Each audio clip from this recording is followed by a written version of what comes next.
What's going on, guys? This is me, Mehdi Shakil, and you are watching SSTec tutorial. So guys, in this video I'm going to show you that how you can boot your computer into your BIOS using the command prompt.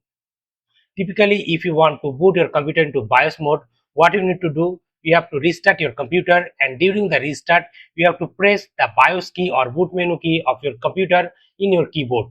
But if you don't know the BIOS menu key or the boot menu key of your computer, then you cannot boot into BIOS of your computer.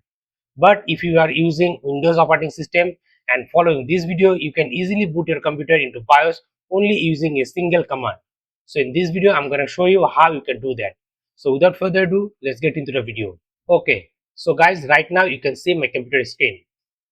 Now to boot your computer into BIOS using the command prompt or the terminal, what you need to do, you have to click on start, then search for terminal, then right click on the terminal and open it as administrator. Here is my terminal.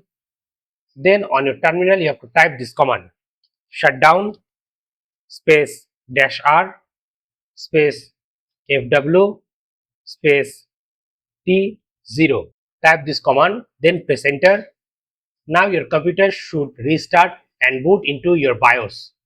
If you put any BIOS menu password or BIOS password on your computer or motherboard, then you have to enter the password also. Here I have to put my BIOS password, then press enter, and guys, here you can see my computer boot into my BIOS settings. So guys, like this you can easily boot to any computer BIOS using the command I show in this video.